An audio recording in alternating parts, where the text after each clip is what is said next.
Like Boom. we got to give our peoples our the flowers. You know what I mean? While they're here with us, man, and appreciate all the legacy and the foundation that they have created. I didn't even know how deep the OG was. You know, I had to do some research. I was just like, whoa. I was like, okay, I see you, fam. I see you, man. But we bring him in right now, man. The OG. Oh, yeah. The OG. Now you see why the OG part makes sense, because if you reach, and that's nothing, and they don't even have most of that right. But we'll get into that. Thank you, brother Trust. Yeah, come on. Yeah, it's so good to have you here, man. Oh, it was crazy. It was one of those days. Today's it's a square. It's a 4 today. So communication, running around, dates, time. If you notice, those days are always like, it's hard, but you just gotta just stay on it. So we got through. We're here. Yes. So we always start off by just asking, how you doing today, man? What's good, brother? How's life feeling? How's things flowing in your world? You know what? To be honest, man, sorry, I'm getting the jacket just came from outside. I'm just glad to be real healthy, real vibrant, real yeah, I'm happy. I'm in a really good place. Especially during these times. Yeah, it's for me, it's been a blessing, man. So my family's doing really good. Y'all know I'm a father, so I have a 9-year-old. So my daughter, she's really good. She went through this whole thing. She's happy. She's invigorated. She's growing, right?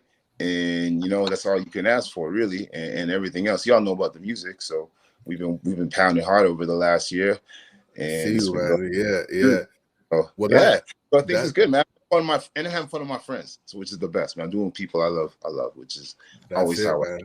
Well, yo, I want to say, man, you're looking great, looking healthy, man. I'm trying to figure out what kind of smoothies you drinking, man. What's going on, bro? I feel like over the years, man, you been looking younger, man. It's funny you say my best friend. It's over here, man. We in the kitchen. I don't know if you can see it. The bullet. I'll bring the phone up. I knew it.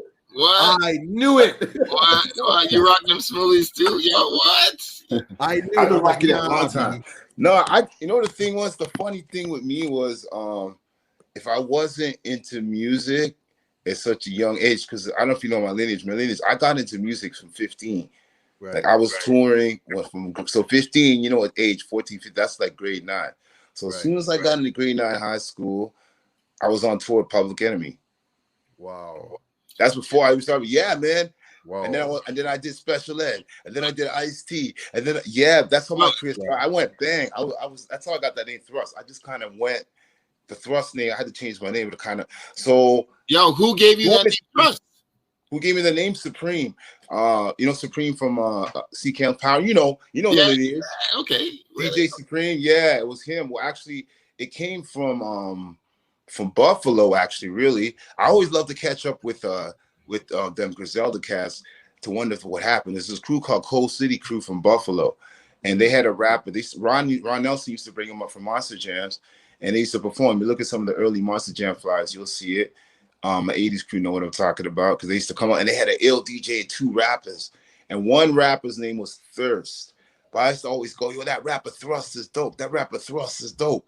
And they used to always correct me, no, Thirst. And then my name was Precise. And then you remember Just Ice? Yeah. So he used to always say, my name is Just Ice. And when they put out Mash It Up, and then he goes, Just Ice, Precise. And he kept saying, I'm precise. I go, I got to change my name, right?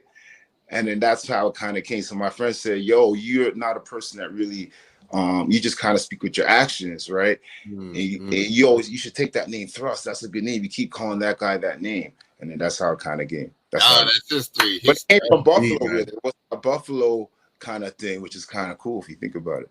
Cross-border, which is the story of my life. You're so cross-border. You're another thing I love about you, because you got pure New York American hip-hop energy. And you're Canadian, and there's, I love what we got here in Canada, but there's a few people that really have that heart where it's like, you could walk through. I walked through LA and I rocked in LA, and they were like, yo, your rhyme style fits right in here. And I know that you could walk through New York and people are like, yo, your rhyme, your energy, you fit in here, you get it. And that's just part of who you are. And so, I mean, I did want to ask a little bit about those tours, because that's crazy. How did you get put on a Public Enemy tour? And was it a Canadian tour, American tour? And what did you see as you were a young man on tour with Public Enemy? Well, it's interesting you say that. Everything ties back to hip hop. but a lot of it ties back to your home and in the roots. So I was always an inquisitive mind.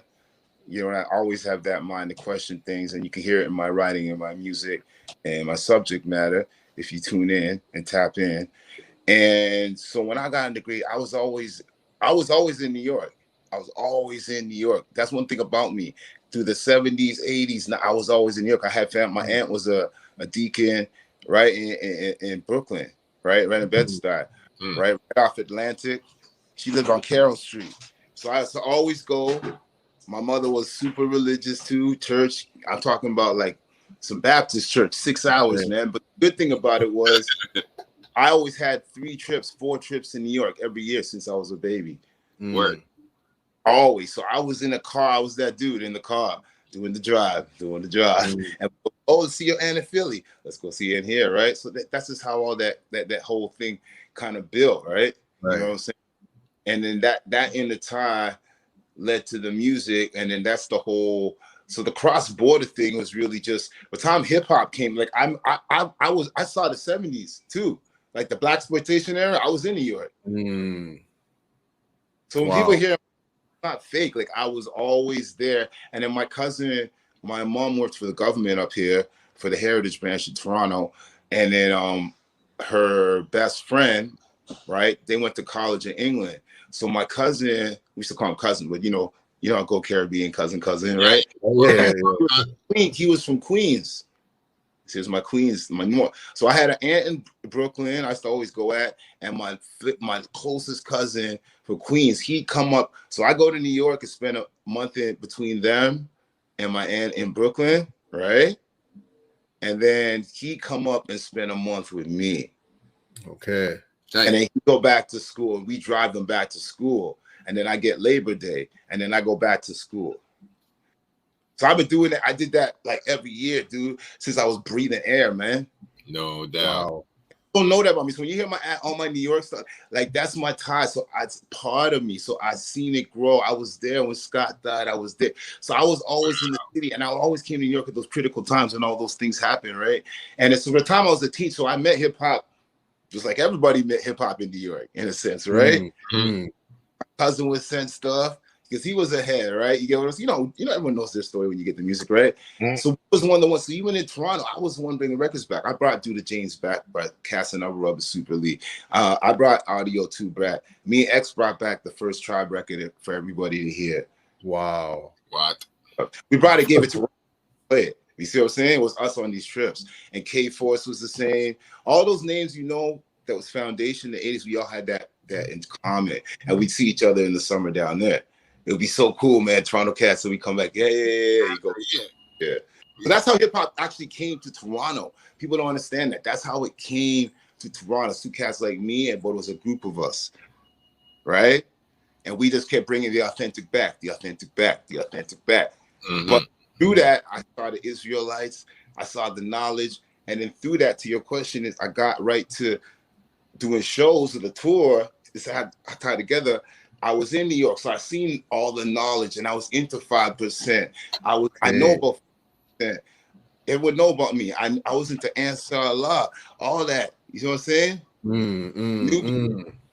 I was into look at me. You see, I was the first one rocking beads. Look at my pictures. Look back. You see, I was always conscious. So one thing I was part of, which I never brag about, I was part of Public Enemy's Chuck D's plan. I'm one of his leaders. He had a group he set up. You can look at so much music. You remember Michael Williams talked about this. You know this, Addy. You remember this because you know you, right? I don't know. You go in. We trying to document this history. I love it. He had a goal. He said, I'm going to make 25,000 leaders. I'm one of them. He had a group called Unity Force. So we were a national youth leadership group set up around the world. So I was part of the Toronto contingent. Wow. So we went on tour, and I was the one that could rhyme. And then I was really rhyming. And that's the time I was doing a lot of rap contests at that time. I got my name in Toronto from rap contests too. I won first to second in every community center around Toronto at 15. Word. I went to Regent, I went to Rexdale, I went to Django, I went every corner. Ask about me. Ask about me, man, by myself, dude. I always wrote myself. Everyone know, just like you see me. So yeah, so my name, that's 15. I was doing a lot of 15. So was that an American tour or a Canadian tour? No, we went to Canadian tour. Oh, Canadian tour. Okay, cool.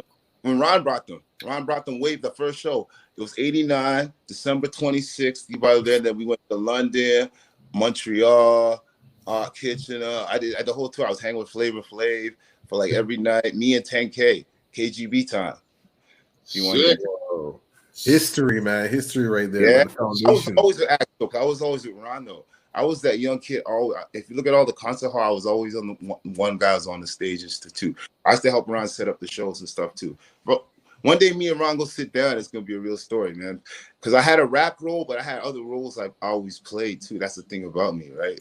Yeah. We were gonna talk. I mean, I definitely when I was going to Trebas, you were teaching at Harris and stuff. So I definitely want to talk about.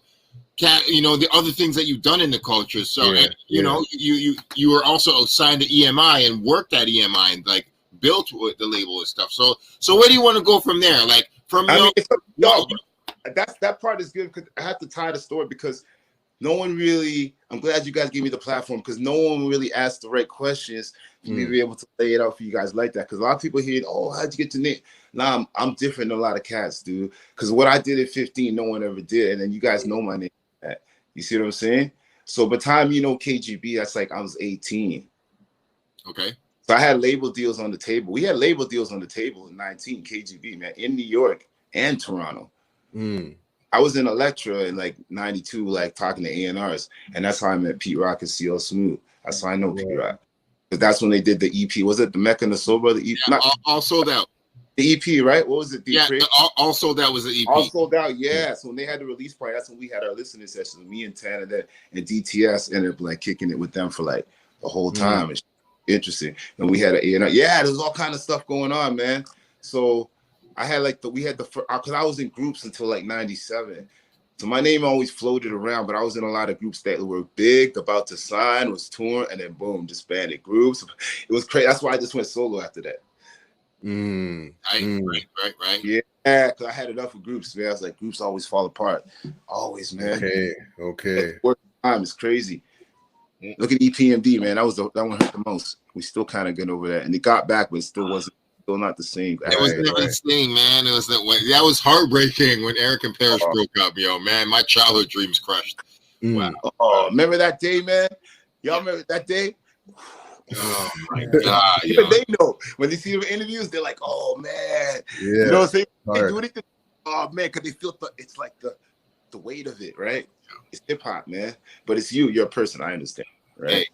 Yo, so we got Righteous in the cut, and Righteous is one of the OG heads, man. You probably do remember him, but he says for me to say, ask him about MC Wiggles and the Little Rascals, Butch Lee, and Slicky D. Yo, the funniest thing that I was just talking to. My man Don Carlito, Be Cool. Oh, you talking Be Cool? Oh, you still talk to him? Yo! I think it's his niece. I gave her Rickshaw's number for some music mentor. That is so ironic. And Wiggles is my cousin. And Flemington Park is you got to talk about Flemington Park, period. Because if you're going to talk about like Toronto, you can't jump over Flemington Park. Because Flemington Park is the most hip hop ever I ever see. It was and I was in New York and it was no difference. Even Biz Markie went up to Flemo to do a sound check and he ended up spending like the whole afternoon out there. Center just throwing with the ball. Woo, man. Woo. Yo, this is that real history that people need to capture about. That's real. From Flemo, but if I was from any area, come downtown, it would probably be Flemo. I get on with everybody from Flemo, so I have a title like to this day, and we always check in with each other. And it's one of the things I was just with Carl this week. I was like, "Yo, blah blah blah blah," right? And King Roger, big up King. If you look in my Skylarking video, for some reason everybody's looking for S Blank. S Blank is another general from Flemington Park. If you're gonna talk about Little Rascals, you got to talk about S Blank because he's like the main mentor. He had to join the New Mania. He's the rapper's rapper. He just made the lane for everybody. Maestro, me, everybody has to give S Blank salute. And then he said Little Rascals. Little Rascals is the first, like before Wu-Tang, there was Little Rascals. Okay. Little Rascals was like these kids from like from 14 to like 18, like 6 of them.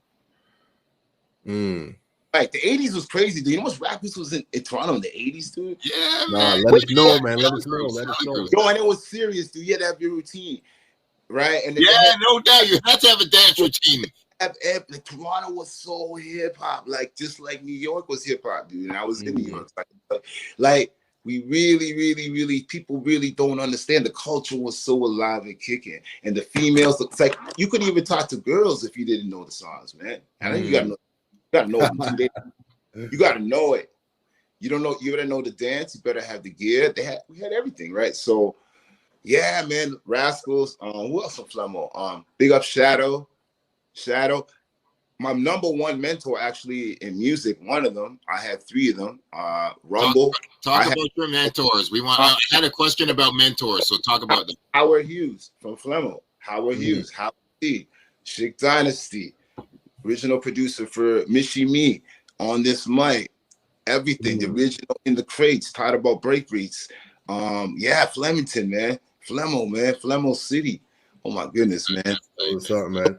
Up there. Woo, in the summer, every summer there was one big in the arena, man. Woo. So it's like the original rave, like a hip hop rave, though. But man, you better have your pass together, man. You better have your act right on. That's right, man. Oh my! Can't let anybody in. But yo, I see Righteous coming in. He's saying that thrust. You know him as Lyrical Force. He said that he used to live on the same street as Be Cool. Yeah. Yes. Okay. Lyrical Force is in the cut. Yes. You got in the building, man. This is so awesome, man. That's so funny, the irony of stuff. See how the universe works, though? But that's the one thing about me. I keep in touch with all my peoples, man. I try as much as I can. Like, we have so much history, and we got it. So, yo, you answered the question about the business teachers. I was going to ask about your mentors, but there's one interesting thing I want to get into, and I've never really talked to you about this, but I remember this moment in history, and I was like, yo, this is a crazy fucking moment. So September 11th, 2001, a few albums came out on that day. Everyone talks about Jay-Z, The Blueprint, because that album came out that day, but The Chosen Are Few, your album also came out on September 11th, 2001. And I was like, yo, man, I've never really talked to you about that, because I just wanted to be like, what was your experience that day? And like, what was it like? Like, take us back to that time, because we were all like, yo, so only a few cats had major label albums. And like a couple years earlier, Choclair had his, Cardi got his. So then you had your moment in 2001. I was like, yo, Thrust major label. But it's like, yo, one of the worst days in history. So what was that like for you? That was the craziest thing, because in the moment, it felt like the worst thing that could ever happen. But it was the best blessing, and I wouldn't change a thing. Talk about that, yo. Let's go. Number one, I wouldn't be here looking like this, everything doing this interview with you guys right now like this. I guarantee you that. Because the pace we were at, because what people don't understand is what we were doing before that moment. Do you know what we were doing before that moment? No, Did you know we were on tour? Did you know what people don't know was like it was like back to back to back to back. Like I was in the States touring for like 7 months. That's y'all didn't see me, man. Right? I was with Beyonce every day for 7 months, dude. Yeah. And when I did that Soul Decision, so I was gone. I went to the States, I was gone. We were top 10 and I went top 10 on TRL. I went to like number 7, dude. MTV, man. Like I was gone. I'm the first rapper in Billboard. Go look at the facts. It's not Drake. It's me, dude. People jumped over. Look, it's facts. Tell your story. It's good. There's a lot of stuff people jump because it wasn't hip at the time. People didn't see it at the time. Even that trend of doing. Okay, how do you think Justin Timberlake put T.I. on his track? Who do you think he watched for 6-7 months rapping with the band and we were doing some switching it up when I was touring? I toured him. He was side to side. He was in my room talking. I know Justin. That's cool. Come on, man. So I want to know. So all that stuff, we were moving like that. And then after that time, before 9/11, this is what we did. I did that. Then I went across Canada, YTV tour. Then I came back from that. There was a time you guys didn't see me for a minute, man. Where did Thrust? I haven't seen Thrust for a while in Toronto. It was Kind of weird. Flew in, did Much Music Awards, flew right back out. Boom, gone. Came back, and then me and Shocks and Baby Blue did the Frosh Week tour. Right. We went from that was the first time that rappers ever got a tour bus. I got to tell this story. Me, Baby Blue, and Choclair had a tour bus, a Prevo. I mean, an EPMD, big bus, real bus, dude. And we had 5,000, 3,000, 6,000 people at every show. And we went from Halifax all the way down. Wow. Southern Ontario. Yeah, they were home. No one was watching this, dude. We did. And every show, we had thousands outside, dude. I went from that. And then it was supposed to be our release. I woke up and had to cancel my release, probably cancel everything. We came back for 2 days, and then that's the 9/11. Oh, God. The fall, dude. It was like it was bigger than anyone ever saw, right?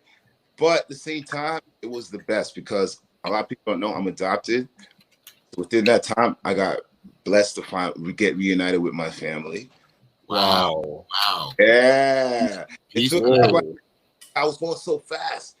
It allowed me to slow down and just realign my business, it just gave me so much things I can't even tell you guys. That's why, like I said, I'm in this space right now. Wow.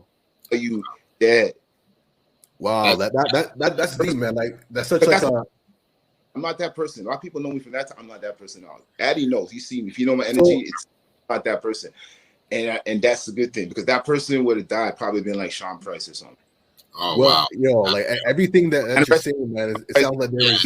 Anybody, I'm talking about the unhealthy, like young. Right, yeah.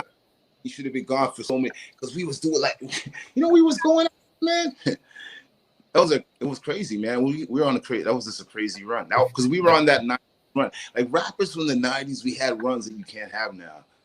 Right. That's a good point. Like I was looking at the little thing on Jaru. I was looking at all these old artists. Look at the runs he's had. Look at the Naughty by Nature runs. Look at you don't have those kind of runs no more.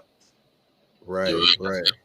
Drake doesn't have that kind of run. Like it's an inside run, a hideout run. Like no, we was out like man. Woo, rodeo. Oh, I can only see what I'm saying. And hey, I never do that. That's the thing. I never ever perform for free. People have this weird thing that rappers from the 80s and you get no money. No, dude, we was getting money every show. Right. I didn't have to have a job till I only have the job the last 8 years now. Boy, I never had to work back then. I just did shows. That's amazing. 4,000 a show, 1,600 a show. We was catching shows like crazy. Xbox tour, this tour, Echo Fest, Echo did like it was crazy. Right. Oh, that's right. Yeah. Oh yeah, man. We had 5 sponsors, everything, dude. We were riding, but the thing was, people here was not looking until Northern Touch, but the States was looking, and the world was looking, and the articles was looking. So it's like everybody now caught up to where the world is at with us for a long time. Frankenstein, man, it's like it's that thing. But the funny thing is now, some people's legacies is tarnished. Good point. Ooh, very good point. That's a really good point. Trying to fight to clean it right now.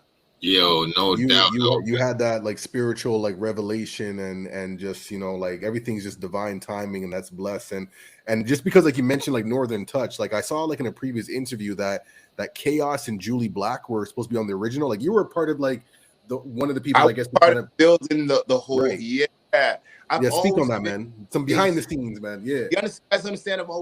You guys understand that I own all my music? Do you understand that? Like every song I own. Right. I'm independent. I had a deal, but I always own my thing. I always own my own label. I'm like Jay-Z, but I'm just in Toronto. If I was in New York, and I was about to move to New York before I had my daughter, because I was for that same music. I was like, you just kind of get to that point, right? And that's why it takes every other artist from here, from Tory, Drake, they just once they jump with it, woo, and you got the work and the talent gone. X was the first to show that. Little X, Director X, salute my man. You know? But yeah, you're right, man. I think you're right. Yeah.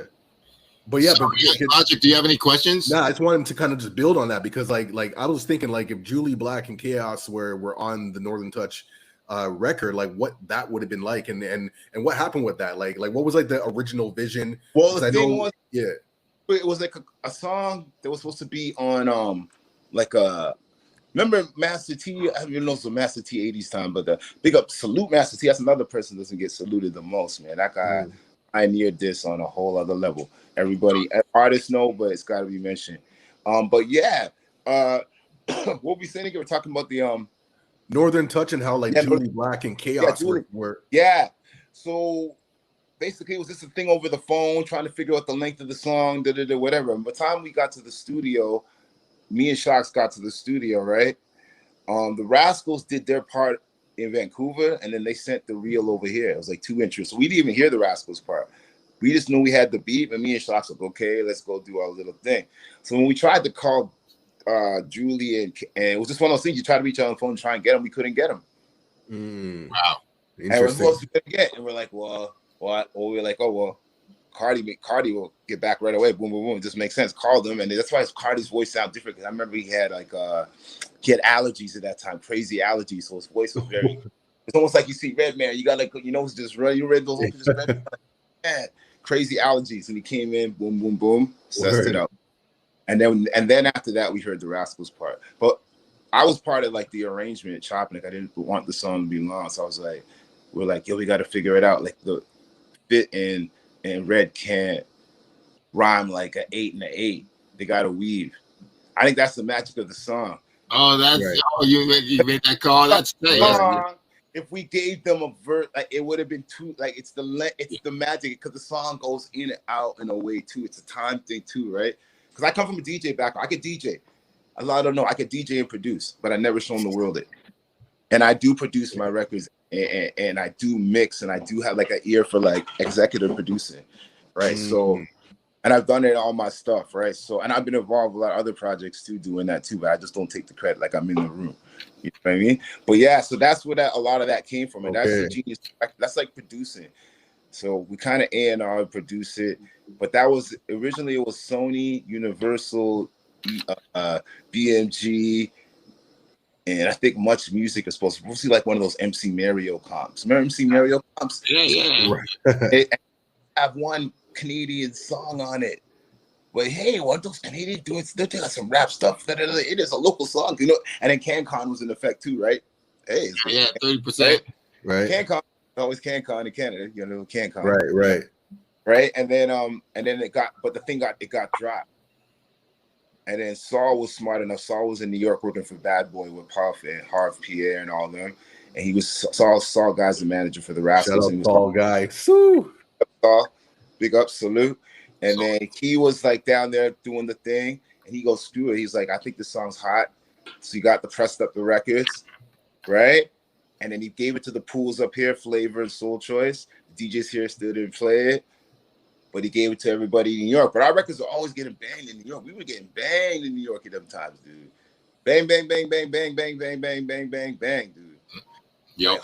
Like that's what we always came back up here and it was like, oh, you guys, you all right? It was funny. Like, I go, it's okay. I'm in New York, man. Pete Rock, Molly Mall. I don't care. You know what I'm saying? Play my records for 20 minutes back to back, and DJs here like, okay, Thrust, kind of, you know. But it's okay when you go to New York and you hear that, you come home, it's like it's cool. It's like so you almost feel like the basketball players so they come back in Canada and want to play for them. I understand what you basketball players feel like. Yo, you want to go play for us in the Olympics now? Oh, now you know my name. Where's my ass? Where's my stuff, man? Like, hey, man, I've been out here. Well, dude from Montreal should be everywhere. What's his name? There's all kind of ball players should be everywhere. I don't want to get into that. Word. That's a crazy backstory, though. Hey, you know what it is? People don't understand. No matter what all the accolades we got, I'm still a brother, just like you, man. And I'm more vulnerable because I've actually done stuff. Right. I've actually made achievements, and I'm strong, and I don't bend, and I have a voice, and you see how I speak. Yep. You know what happens with that, man? Come on, speak on it. Speak on it. But when they come, boom. But then I created my own outlet, so you can't stop me. Yo, no doubt, man. And I really want. I'm glad you brought that up a bit, but I want to extend the question a little more, man. Because you and me, like heads like us, all three of us, rhyme, do community action, help production, do video stuff. Where it's 5 or 6 different Kangos. So, there's like you've done a little. I heard that you did a little thing on the Kids in the Hall back in the day. Various things you've done. Man. Yeah. So. I just wanted to say, if you weren't Thrust the MC and you were like, was there another element in the culture that you wanted to do or that you were possibly could have done if you weren't the MC? What would your path might have been? I probably would have been a DJ. DJ, all right. Okay. I can produce, like, I can bang produce, but I'm about to fire that back up, so y'all beware. Word up. And I do produce, like, even on my every record I do, I produce it. Like, Addy know what I'm talking about, Mind Bender, you know what I'm saying? Because, you know, certain things is going. Like, I'm always like that, but I just know I have only so much energy. Like, one thing you learn in life, you only have so much energy a day to give after a certain, if you have a little bit of wisdom, no matter what it is, right? And another thing I learned from training and stuff is that I'm going to give 100%, but every day my 100% is going to be different. Like that level of 100%. You see what I'm saying? Because I might wake up and be really tired because I work till 2 in the morning. So I'm going to give 100% at 9 in the morning, but that's still going to be level C, right? As opposed to if I got my full rest, whatever, and had a rest, got up, then I'm going to be at level A, but it's that 100% level A. See what I'm saying? It's a level of a level, right? So I learned that. So I'm one of those, honestly, I'm really learned over time. I'm really gifted. Like I can do a lot of things, man. I'm one of those people, man. I could do, you heard me in, I'll give you an example. You hear Skylarking? When I'm doing the dance hall on there, the reggae on there, right? Yep. Time I ever recorded that, and I never rehearsed that. That was done on the spot. What? Nice. Unrehearsed. I never wrote it down. Did it, and even you listen to the second part with Whitey and all that. I did that, and I left the spaces for him to come in, and you can ask, like, and all my recordings.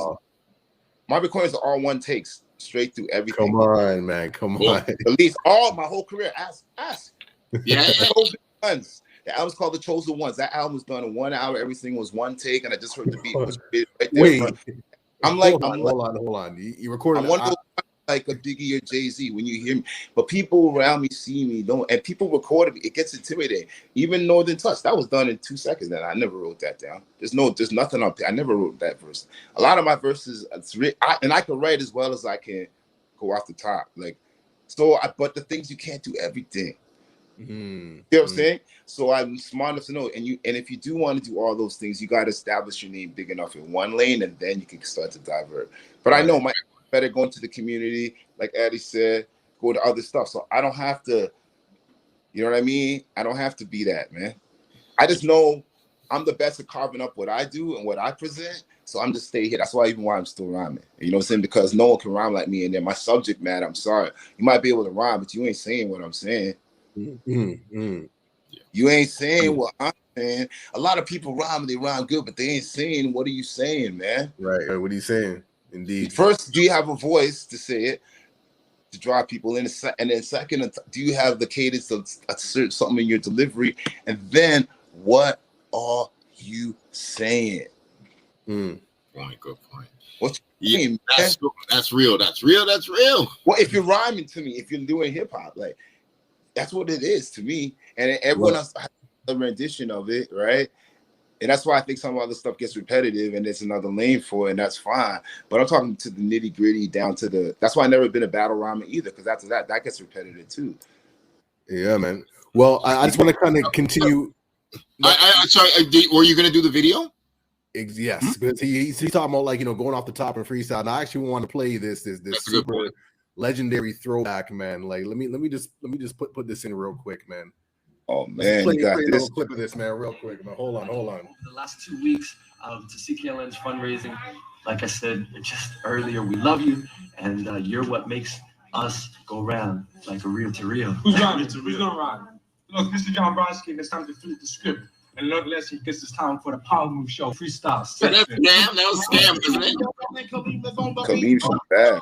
Oh, goddamn, do I reckon flip the script? Just feed the link with the flow. What's next? Who's up next to go? Here we go. Check it out. Check it the out. lady who coming from the brook. You get the sharp hook, Hey. get better look. Coming straight from Bed-Stuy, I tell no lie. I got wings cause I'm so fly. Rolling with the 100 miles posse. Don't think I got flame punk, just watch me. I got my man Trust, and yo, it's time to bust. We got play, baby, trust.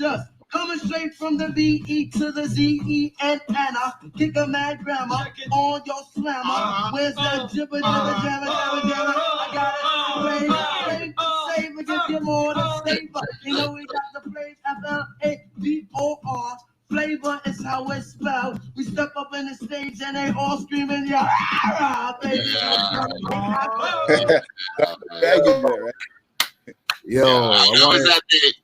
Yeah, yo, that was the day. That was the those were our Saturdays, man. Our Saturdays down at CKLN, Big Up Ryerson. They tried to kill hip hop when they took that station out there. I was like, oh my God. That was a blow. That was a blow too, man. That was like 9/11 too. That was our Toronto's 9/11. Boom. What? No, 88. No, what? You remember that ad? Oh my gosh. Yeah. You'll never recover from that. Oh, the heart of soul, man.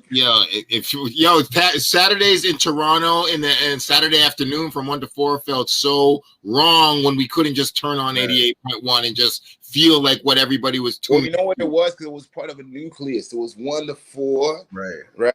Mastermind. And you had the break, right? And then right? Then you ate.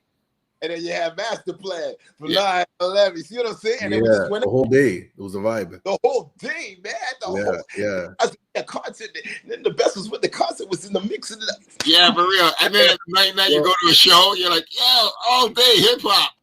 What you wear? What you gonna do, man? It's Saturday, man. Toronto, dude. That's what I said. I have a couple questions. Go ahead. I have a couple questions to follow. Before we get into like the significance of college radio, I want to talk about like what Mos Def just being in the spot right there. Like, are we not going to talk about that, man? Like Mos Def just chilling, picking you up.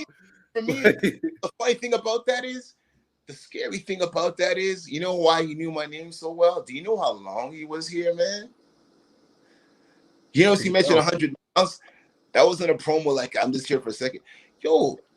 I wish I had Gary 400 miles on here right now. Mos was in Toronto for like 6 months. I was with Mos Def every day for like forever. That was just when the camera was there. Wow. You know what I'm saying? Like he was in Toronto, hanging 100 miles. Pharaoh was up here. UMCs was up here. That's when 2 black guys 100 miles there. There was like artists like that.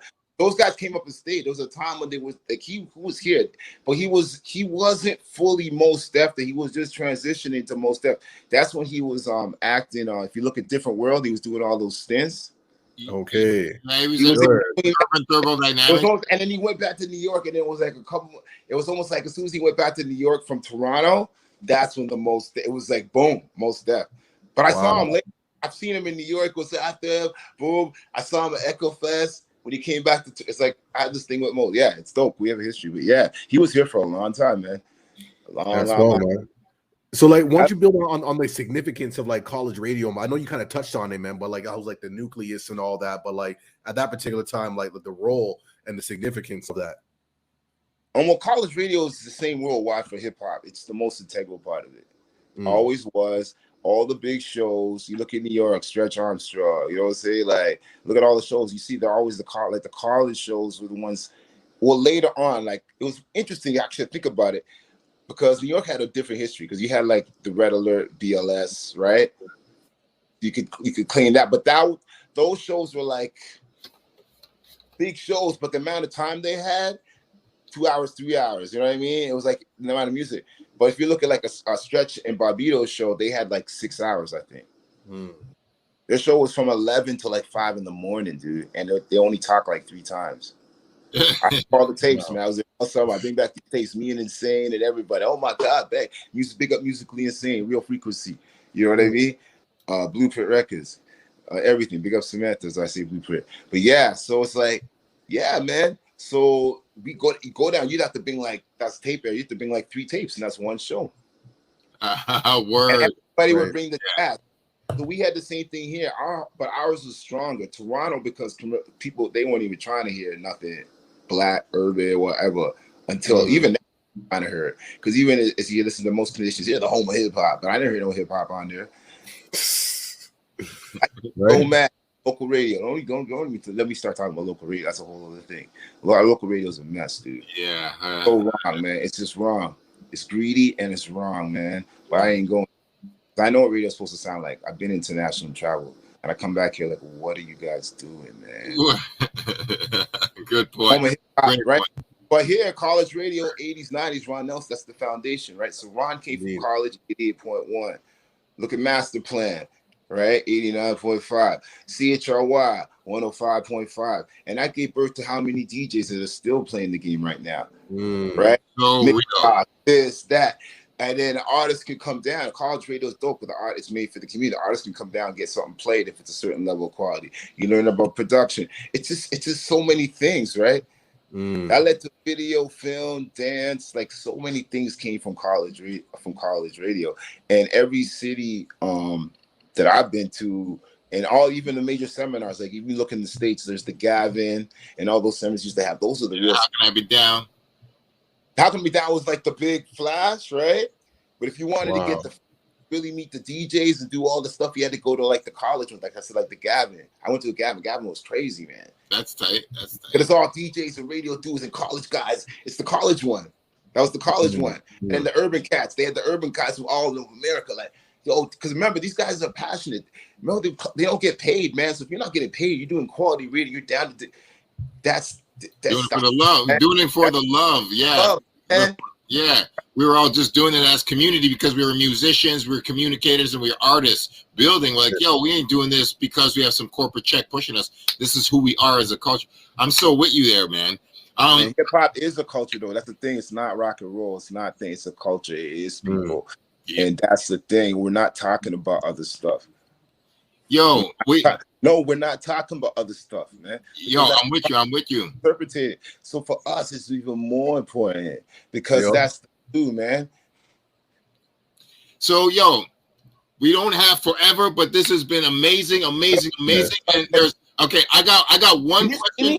I can get some more light. It's getting dark. Give me some. Light. Because I noticed the sun. I had the natural light. Now it's going. Give me 1 second. You guys. Yeah. Give me 1 second. No, man, we getting some history right here, man. Getting some gems, man. You gotta get light, right? We gotta have light on you while you shine light on us, man. Yeah. Hey.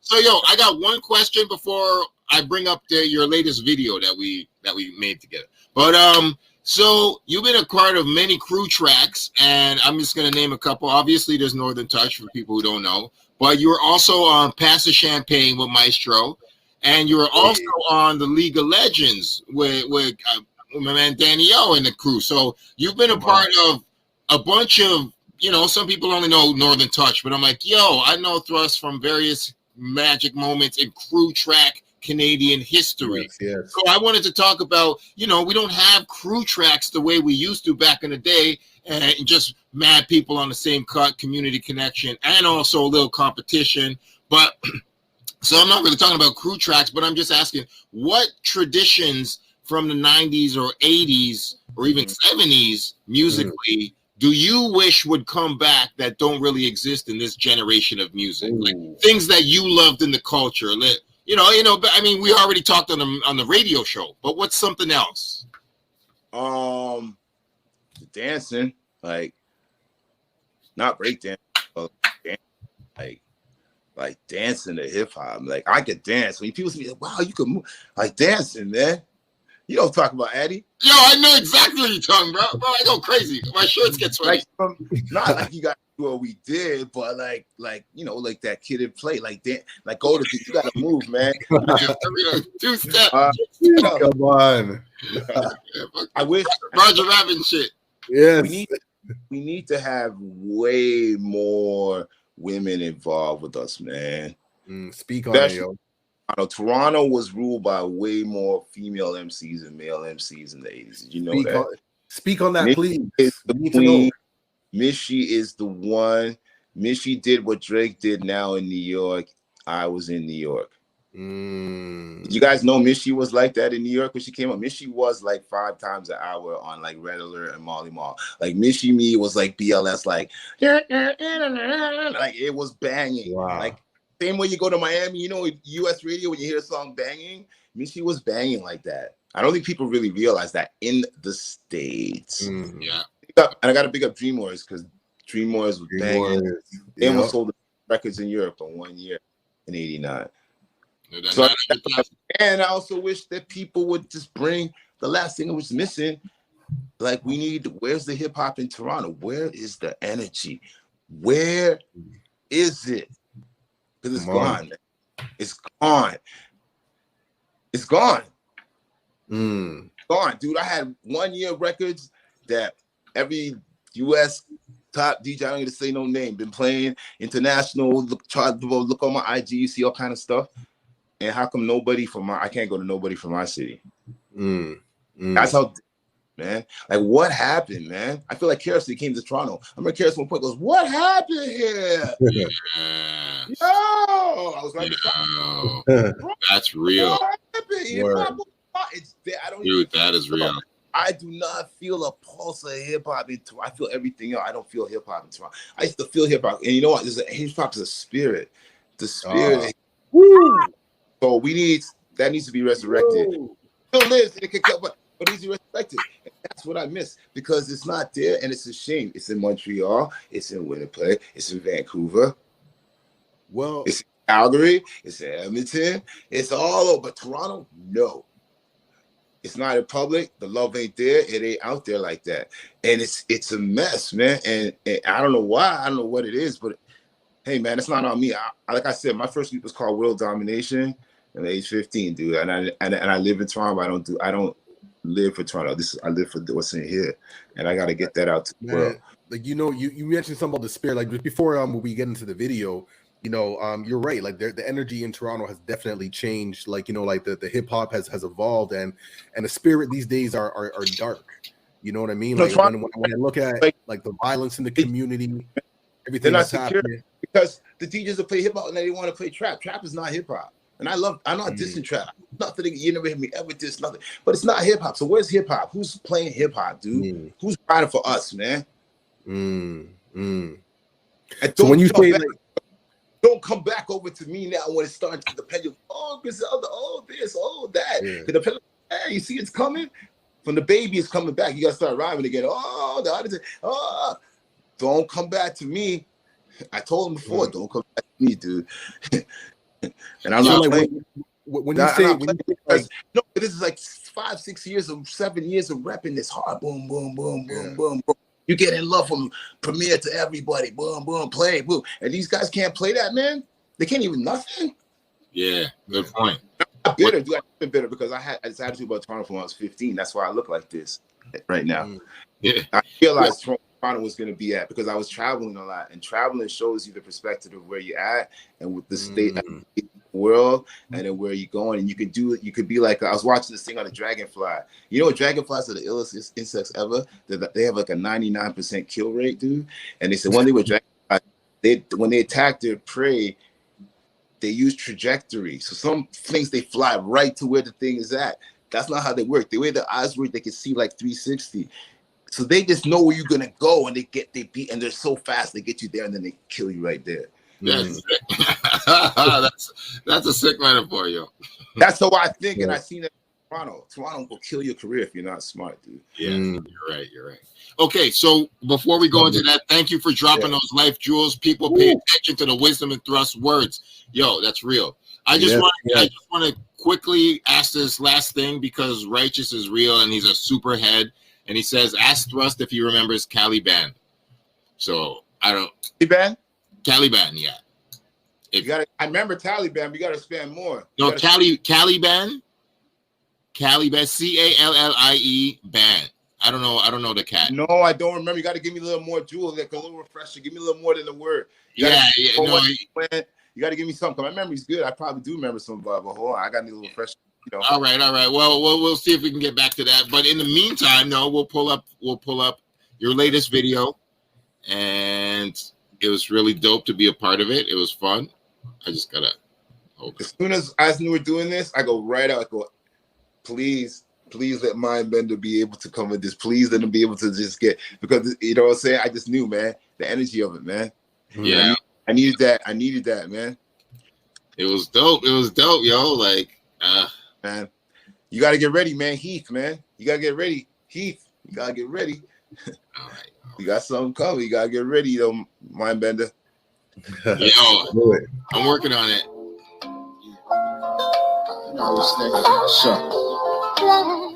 So we'll just play like half of it. All right, cool. Right. Thrust OG. You know what to do?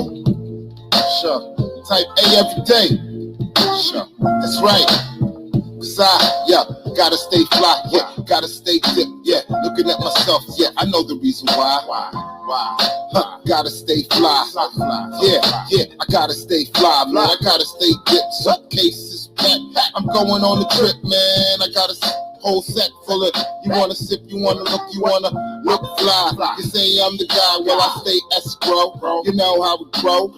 I'm doing it the best, niggas here, they wanna know, they wanna stress, yo. I stay fly, I have no position as I'm looking at the sky, I'm on a quest, yo. I'ma stay fly, I'm with the gear, the lyrics what you wanna hear, I got the tech and the lyrics, I get the go, I got the gas, I got the petrol, niggas want a ticket on the ride, they want a metro, I stay fly, tell them, fly, why? I'm so fly, crew stay fly. Wanna measure up, but the scale don't lie. I'm so fly, so fly. I'm so fly. Wanna switch positions, get it going. I'm the guy, Tommy Polo, jewelry look. So fly, we so fly. I have to know position. The beat is mean, bro. Right. Dreams, yo. Get a look, the best look, and the words manifest. Oh man. Yeah. So what is that a part of your new project? Just a joint for the streets? What's the deal with the future of Thrust music? We did our reminiscing, but what's next on the radar for you? We got look for Type A. Type A is the label. Type A Records. Look for this year. If you notice, everything was features. I did a lot, and I'm doing all features this year. Guest features, songs with people. Here, you're gonna see a whole bunch. Next year's all EP. And if you're lucky, and I decide to, I could do an album. I got 6 years music right now. All sounding like violent, not level production. I got it right now. Different sound. I got it in the studio. So I'm really sitting. COVID came, and I recorded like a beast the first 8 months. I recorded beast mode, like crazier than Pac. I at my disposal. Nobody drive. I a license to drive, no problems on the road, and free parking. And I had crazy beats because I'm Thrust. I got blessed like that. So I just went in and said, yo, it's time to really do some. I felt the gate was open. And so now what we're going to see is like a rain comes. It's going to be like just raining every nonstop. Amazing.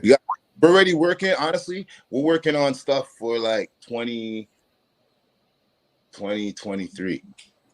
Dope. Okay. Love that, man.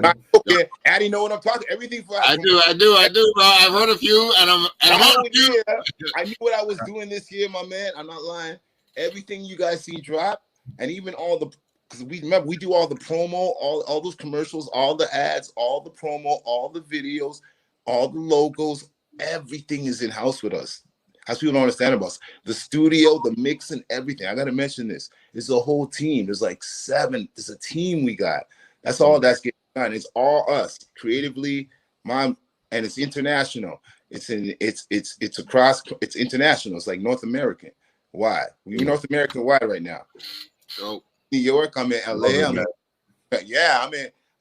That's all those videos you seen. Like all the videos we did were cross-border videos.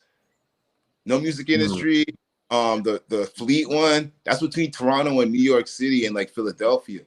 No Limit, The Fly, he's in Philadelphia. I haven't done anything local like in a year, other than with our own circle. International, man. I'm working with US art. I'm got my man Danku right now.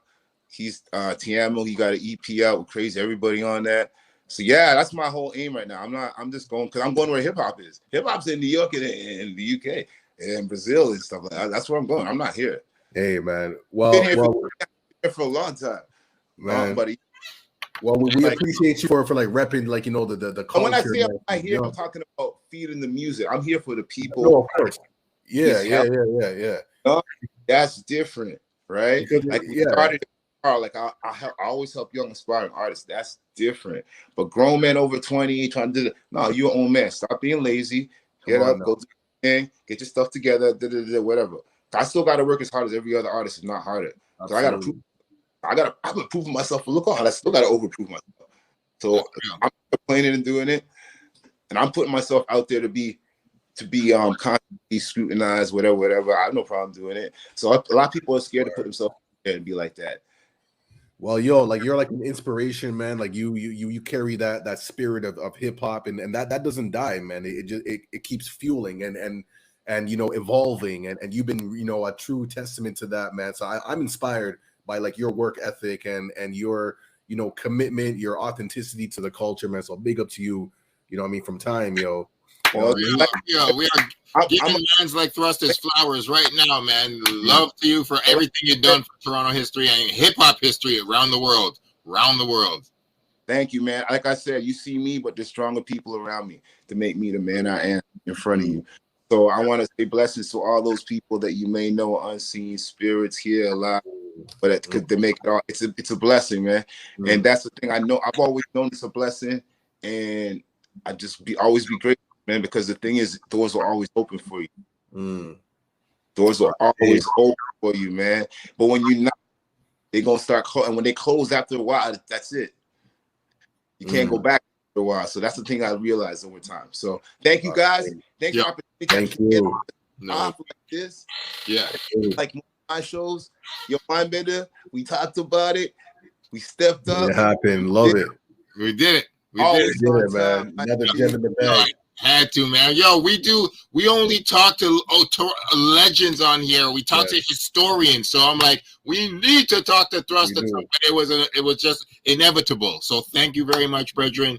Like, it's just you know the deal, man. Yo, I got you. Thanks for being real hip hop.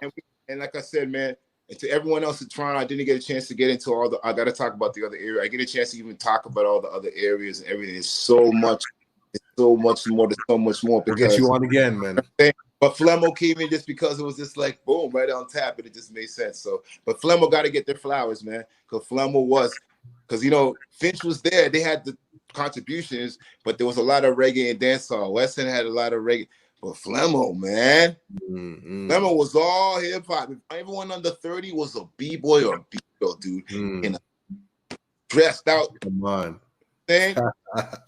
Oh my gosh, I get so excited. Rope chains, Fila, Adidas, velours. Come you know what I'm saying? Laces, shoes. It's like the Harlem of Toronto, yo. They look like Harlem. It was like the Bronx. It was like the Bronx. Okay. It looked like, if you look at, because Flemo kind of has that Bronx feel, doesn't it? Because Harlem's like a little uptown, a little classier. That's like what they did. There's a different vibe to it, but the energy of Flemo was more like, if it had it, because of the open space, it's more like the Bronx. The Bronx is the birth of hip hop. Right. Like there we go. The Bronx is raw, man, and it's kind of the open end. Like 4th of July in the Bronx, you hear those guys letting out shots in the field, and you can't do nothing. You don't know what's coming. Right. My aunt's born 2 blocks from rest in peace. My aunt, 3 blocks away from the birth of hip hop. How cool is that? Wow, that's amazing. That's amazing, yo. We were just talking about cool work right before you got on. Yo, everything online, Thrust Music, it's easy. You want it's all there, man. It's all online. Thank you, OG Thrust. Thank you so much. We will talk again off the camera and on the camera. Thank you for telling your history. Man. And yo, please, and it don't stop and it don't quit. Don't stop being Thrust, man. No. You know what we doing, man. Yeah, and that's what this is, man. You know, Saint Kofa. Carrying on the traditions of St. Kofa, man. Sometimes we got to go back to collect what we may have forgotten, man. And that's how we bring in 360, man. So I'm like this. I'm not going to say nothing like this. I'm going to say this. Just y'all going to remember this, man. Welcome to the true North. Yes, respect. We're going to leave y'all like that. All right. Love to you, Thrust. All right. Peace, man. Reminisce Show. All right. Reminisce Show.